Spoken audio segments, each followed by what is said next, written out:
what is improvising really? It's the title of this video, and it's also the title of what went on in my head when I thought about the power lick philosophy, because I never understood how you could do relatively fast runs and improvise them. How does the brain think as fast as that? And in this video, I'm going to give you the answer. Because what happens every single time somebody is able to play stuff like that.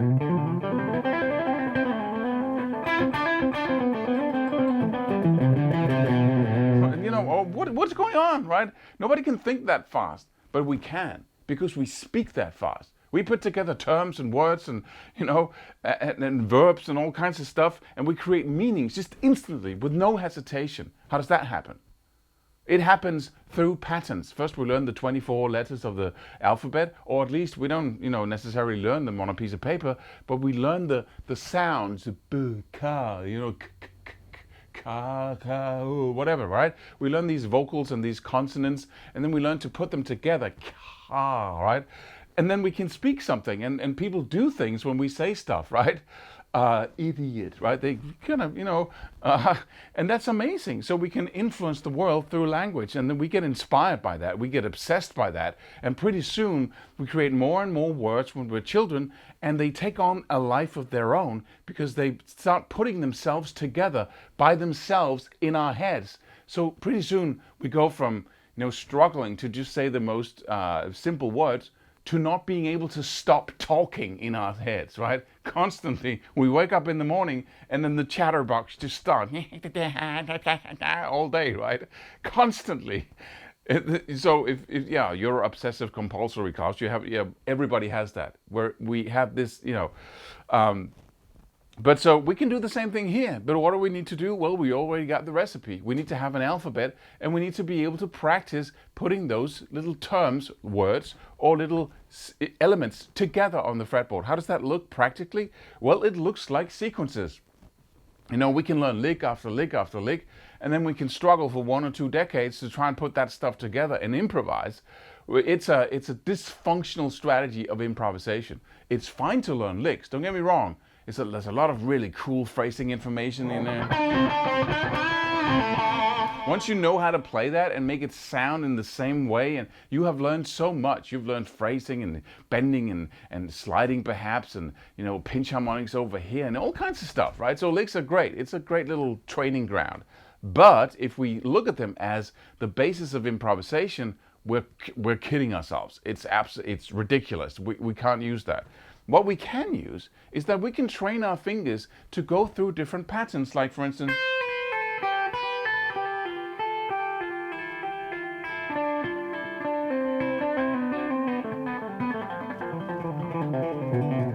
right?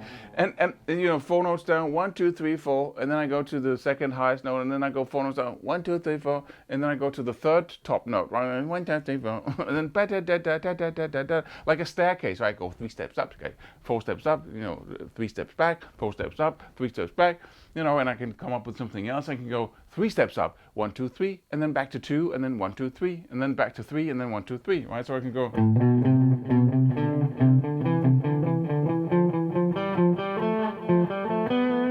Right? And then I can practice these things, and that's a word, you could say. That's a musical word. It's not even a sentence because it just repeats itself, and I'm training my fingers to say that word. Right? And once I have enough of them, the next level is then or you can just have 2 of them. The next level is to combine them, like 2 words you combine. And you combine them in different ways, like say Johnny, the dog bit Johnny, right? Cool. That's a cool little story, right?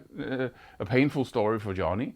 Or we could say Johnny bit the dog, right? Whatever, right? So that's another story. That's another meaning. But so the same thing goes here. So what I want to do is I want to learn sequences, and then I want to put on a jam track, and then I want to practice putting them together. So I might go, okay, let's say I have this.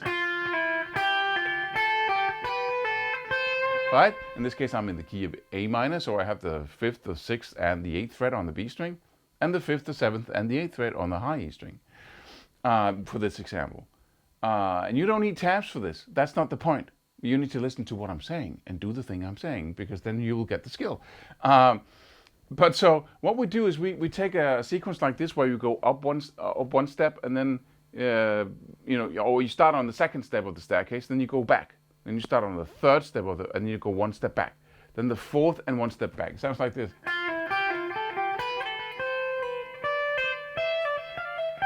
Right? So that's one sequence, and then I have my, right, 4 steps, no. And then what I do is I practice creating lines with that. So I go, that's the smallest entity of the sequence, and then I could go, right? Or I could go,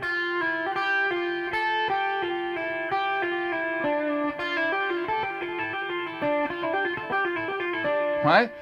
And in the beginning, you can actually hear the sequences in there because you're really trying to put them together like little Lego blocks, right? But as you do this more and more, you get more and more words involved, more and more sequences that you learn.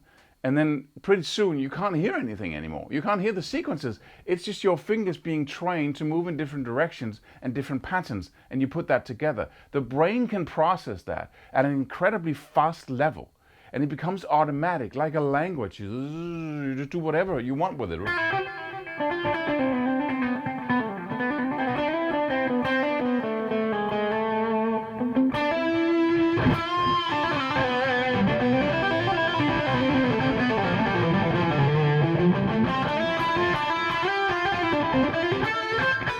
Right?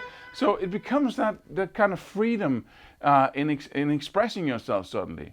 And I call that, or I've created a philosophy, the power lick philosophy, which is basically taking sequences that fit together and then practicing them, very closely. So you might have a sequence. Let's say the one of the most simple examples is having 6 notes or 3 notes that goes down. That's a sequence, right? And then you can move that around the scale like you want, right? But you can also do the opposite of that sequence, which is 3 notes up, right? So now I have, and I have, right? That's enough. Those are 2 sequences that you can put together. See if we should just skip the delay here for a second. So I can go, okay, I'm gonna play 3 notes down from the C, 8, 7, 5, and no tabs needed. Again, understand the philosophy so you can use it, right? That's it. Then I can move my hand back to another position, the 3, 5th, and 7th, and go up, right? That's one. And then I can go over and over again, right? Or I can take that little and go to the next string and play the same sequence, right? But then when I'm down here, I can go 1 step up in the scale and play the other sequence, which is 3 notes up, right? Sorry. I can go right back again and play it down, and then play up, right? I can go, okay,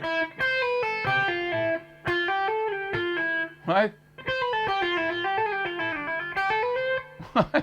And just taking something as simple as that, 2 sequences that are similar but turned around, and then combining them in every conceivable way on the fretboard. You might have the 10th, the 12th, and no tabs. Again, 10, 12, and 13 on the B string. Stop the video if you have to. And then, go up. And then go up 1 position to the 15th, 13th, and 12th and play down 3 notes, right? Right? But I might also do the same thing, but go down instead, right? So that was up, but then I can go down to the 11th harmonic minor note, the 10th, and the 12th. So I go, and then I move back to this position and play down 3 notes. So I go, right? Right? And now that I'm here, I might go up to the next string.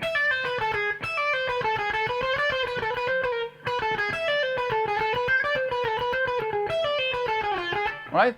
And so up there, and then there. And of course, it's dependent on what fingers you can use at any given time. If you end the 3 notes on your first finger, you don't jump over to the next string. But then it's, you take the other sequence and start with your 4th finger. So basically what you do is take the fretboard and then you combine it by da-da, da-da-da, da da da da da da da da da da da da da. And once you can do that, you have the simplest of sequences that you can then combine across the fretboard, like.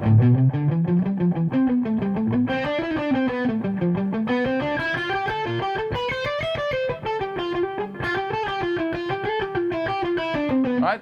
And then suddenly.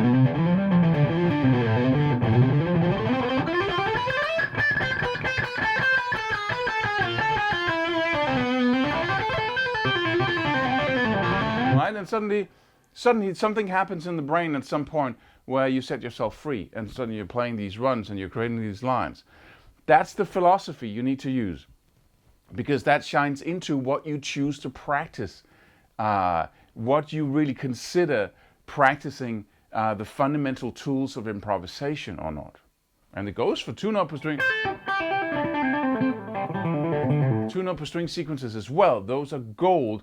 But if you don't combine these sequences, crisscross all across the board, then nothing happens. You're just able to go, and that's fine, right? But right? It's like you need to use the words and put them together, and then the brain gets it at some point and starts putting them together with no volition on your part. So practice sequences and put them together. Hope to see you in another video. Don't forget to download the free course, subscribe, hit the bell icon, and see you.